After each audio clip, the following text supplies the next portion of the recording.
প্রিয় দর্শক, কৃষি আধুনিকায়ন হয়েছে, কৃষিতে অনেক পরিবর্তন এসেছে। এর পিছনে কিন্তু অনেক শ্রম এবং ঘাম রয়েছে। আজকে মাসুদ সাহেব একজন আদর্শ কৃষক হয়েছে। তো মাসুদ সাহেব আদর্শ কৃষকের পিছনে কিন্তু অবদান আছে। আসলে আমি এই ফার্মটার মানে খোঁজই কিন্তু পেয়েছি এই অঞ্চলের যিনি ভিএস বিলাসচন্দ্র ভট্টাচার্য, তার দিক নির্দেশনায় কিন্তু আজকে মাসুদ সফল। নাকি বলেন মাসুদ সাহেব? হ্যাঁ, নাকি পরামর্শ দেয় তো দেয় না? হ্যাঁ, দেয় তো, নিয়ম মতো আছে। এমন সরকারি কিছু অনুদান আছে, উনি আমাকে ডেকে ডেকে ফোন দিয়ে দেয়।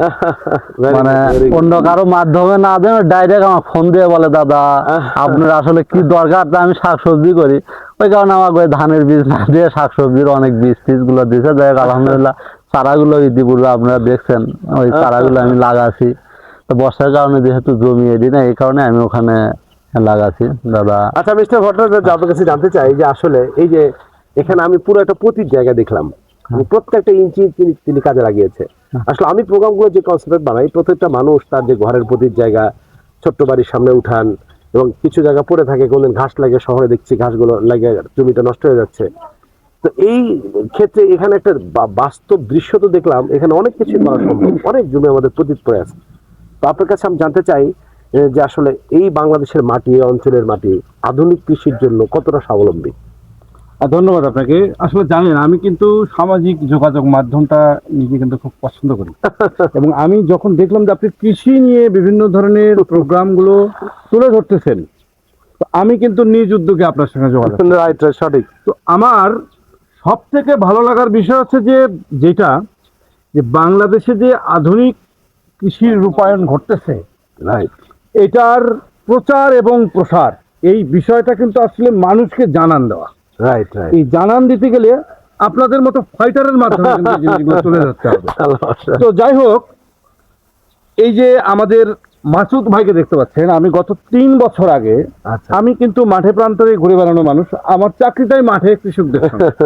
তো আমি একটা সময় এখানে দেখলাম যে ধানের একটা চাতাল, এটা বন্ধ হয়ে এই জায়গাটা পড়ে আছে, এবং ঠিক ধানের চাতালের পার্শ্ববর্তী জায়গাগুলো সম্পূর্ণই উঁচু জায়গা, এবং এই উঁচু জায়গাগুলোই কিন্তু আমাদের শাকসবজি প্রোডাকশনের একটা ম্যান্ডেটরি ল্যান্ড, উঁচু হতে হবে। আমি মাসুম ভাই যখন আমাকে বলল, দাদা আমি এই কাজগুলো করতে চাই, আমি ওনাকে তখনই বলছি যে মাসুম ভাই, আপনার টেকনিক্যাল সাপোর্ট সহকারে সরকারি যদি আরো কোনো সাপোর্ট দেওয়ার মতো সর্বোচ্চ যতটুকু আমার হাতে এখতিয়ার আছে, আমি এটাকে করব। আপনারা দেখতে পাচ্ছেন যে এই যে সম্পূর্ণ জায়গাটা, এই জায়গাটা কিন্তু ওনার কিন্তু হাজার হাজার টাকা ইনকামের একটা জায়গা। এবং যে চাতালের যে জায়গাটা আপনি পূর্বে ঘুরলেন, এটা কিন্তু একটা কেন্দ্রবিন্দু। এখান থেকে কিন্তু সে সমস্ত তার পরিকল্পনাগুলোকে বাস্তবায়ন করে মাঠে কিন্তু তার রূপায়ণ সৃষ্টি করার মতো একটা পয়েন্ট। আমি ওনাকে সম্পূর্ণ টেকনিক্যাল কথাগুলো বলেছি, আপনি কিভাবে এই জায়গাটায় চাষবাস করবেন, কিভাবে রাসায়নিকের ব্যবহার না করে জৈব এবং নিরাপদ পদ্ধতিতে শাকসবজি উৎপাদন করে আপনি বাজারে বিক্রি করতে পারবেন। এবং ওনাকে নিরাপদ শাকসবজি উৎপাদন করার জন্য আমাদের সরকারি কৃষি অফিসের মাধ্যমে ওনাকে যে প্রশিক্ষণ করানো, আমরা কিন্তু এই প্রশিক্ষণটা ওনাকে করেছি।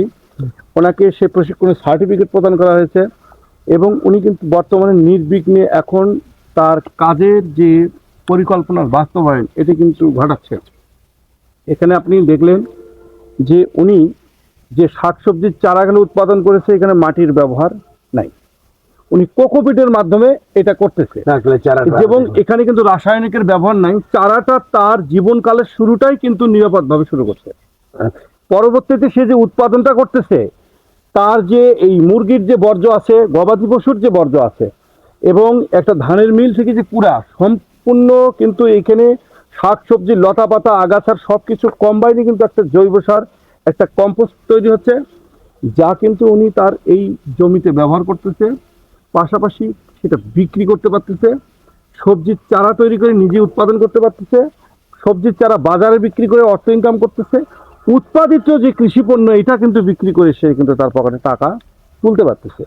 সব মিলিয়ে কিন্তু আমরা বলতে পারবো যে আমাদের মাসুম ভাই আমাদের এই গোবিন্দগঞ্জ একটা আইকন কৃষক বলতে পারবো, যে উনি নিরাপদ শাকসবজি উৎপাদন করতেছে, মানে আমরা নিরাপদ কিছু খাইতে পারতেছি, আর আমরা নিরাপদ কিছু খাইতে পারতেছি মানে কিন্তু আমরা সুস্থ থাকতে পারছি। এই মাটি দাদা, এই গোবিন্দগঞ্জের মাটি, আমি একটা মেসেজ আপনার মাধ্যমে থ্রো করতে চাই। আমাদের শহরে অনেক উঁচু জায়গা বাড়ির সামনে পড়ে আছে, এদের জন্য আপনার বার্তা কি, বা এটা কতটা এটা আমি বলবো যে দেখুন, এই যে এই আমাদের পৌরসভার কথাই বলি, আমার এই প্রপারে যদি আমরা এই প্রপার লেভেলে ছাদ বাগান বলেন বা বসত বাড়িতে 1-2 শতক জায়গা যেটা পরিত্যক্ত পড়ে আছে, এটাই বলেন না কেন, আপনি কিন্তু কিছুদিন আগেও আপনার নিজের জায়গাটাকে তুলে ধরে রাখাচ্ছেন। আসলে আমি বলবো যে আসলে আপনার 1% জায়গা মানেই আপনার পরিবারের খাদ্যের নিরাপত্তার একটা অংশ। নিরাপদ বলবো আমি কেন, যে আপনি যেটা করতেছেন তার মানে হচ্ছে যে আমি বলবো যে আপনার মাধ্যমে একটা মেসেজ দেবো যে আপনি এই বিষয়গুলো বরাবরই আরো তুলে ধরেন ভাই, আমাদের ভাইরা জানুক যে বাংলাদেশে যে ভালো কিছু হচ্ছে, আমরা এই কৃষকদেরকে যে ভালোভাবে প্রস্তুতিতে নিয়ে যাইতে পারতেছি, এটা আপনার মাধ্যমেই প্রসার ঘটবে, এটা আমার দীর্ঘ বিশ্বাস। এবং আপনার পক্ষ থেকে কোনো কৃষকের মেসেজ আমাদের দেওয়া থাকলে এটা আপনি তাৎক্ষণিক আমাদের সঙ্গে শেয়ার করবেন, আমরা তাৎক্ষণিক সেই জায়গাটাকে কাভারেজ করব। আমি আপনাকে এই আশ্বাস, এখনো তো অফিসে এই পরিমাণ মানুষ পরামর্শ নিতে আসে না, মানুষ নিজের ইচ্ছে দেখে দেখে করে, এটা কত টাকা না, এটা আসলে আপনি দেখবেন যে আপনার সঙ্গে যখন আমি গাড়িতে আসি অটোমেটিকলি 3-4টা ফোন চলে আসছে। আচ্ছা আচ্ছা মানুষ কিন্তু এখন অত্যাধুনিক, এখন কৃষক ওয়েবসাইট থেকে নাম্বার নিচ্ছে, আচ্ছা, কৃষি অফিস থেকে নাম্বার নিচ্ছে, এবং কৃষক কিন্তু অত্যাধুনিক, কৃষকের হাতে হাতে এখন মোবাইল, তাৎক্ষণিক কোনো বিষয় থাকলেই এই মাসুম ভাই এমন কোনো সপ্তাহ নাই যে আমার সঙ্গে 2-3 বার যোগাযোগ করেন। এবং আপনার এই এলাকাতেই প্রায় 2 শতাধিক কৃষক আছে আমার মোবাইলে তাদের নাম্বার সেভ করা, এবং পুরো ব্লক জুড়ে আমার 1200-1300 কৃষকের মোবাইল নাম্বার সেভ করা। এতটা এখন আমাদেরও ব্যস্ততা কাজের হয়ে এখন গেছে। এতটা ব্যস্ততা যে অনেক সময় আমাদের শুক্রবার নাই শনিবার নাই মাঠে কাজ করতে হয়। এবং এমত অবস্থাতেও সরকারের মাননীয় প্রধানমন্ত্রীর একটা জরুরি যে তার নির্বাচনী ইশতেহার যে কৃষক স্মার্ট কার্ড তৈরির প্রক্রিয়া আমরা কিন্তু চলমান রাখছি, এবং মাঠে তার জরিপ কার্যক্রম করতেছি। আবার মাঠের কৃষকের উৎপাদনে যেন কোথাও ব্যাঘাত না ঘটে, আমরা সেদিকেও কিন্তু খেয়াল করতেছি।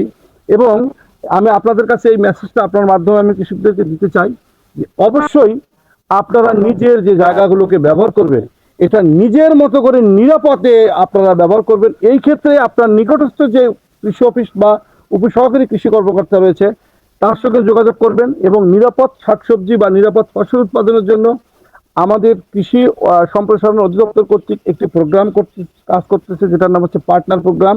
যে প্রোগ্রামের মাধ্যমে কিন্তু আমরা কৃষকদেরকে এই ধরনের নিরাপদ শাকসবজি বা চাষাবাদে আমরা তাদেরকে সরাসরি মাঠে প্রদর্শনী বা অন্যান্য আনুষঙ্গিক সরকারি বরাদ্দ তাদের হাতে তুলে দিয়ে আমরা তাদের সেই চাষাবাদগুলো হচ্ছে তাদেরকে ডেমো আকারে দেখাচ্ছি, এবং তাদের দেখে আরো 10 জন কৃষককে উৎসাহিত করাচ্ছি, এবং যাবতীয় প্রশিক্ষণ প্রদান সহকারে যাবতীয় টেকনিক্যাল সাপোর্টগুলো আমরা দিচ্ছি। এবং আমার পরিশেষে একটি কথা, যে আমরা সবাই নিরাপদ চাষাবাদকে কাজে লাগাই। এক্স্যাক্টলি দর্শক, আসলে জঙ্গল মাসুদ নামে যিনি পরিচিত হয়েছেন, জঙ্গলের মধ্যে যিনি আসলে ফসল ফলিয়ে দেখিয়েছেন কিভাবে নিরাপদ খাদ্য নিজে খাওয়া যায়, নিরাপদ খাদ্য অন্যের জন্য প্রস্তুত করা যায়, তার সব আইটেমগুলো কিন্তু এখানে পরীক্ষামূলক শুরু করেছেন।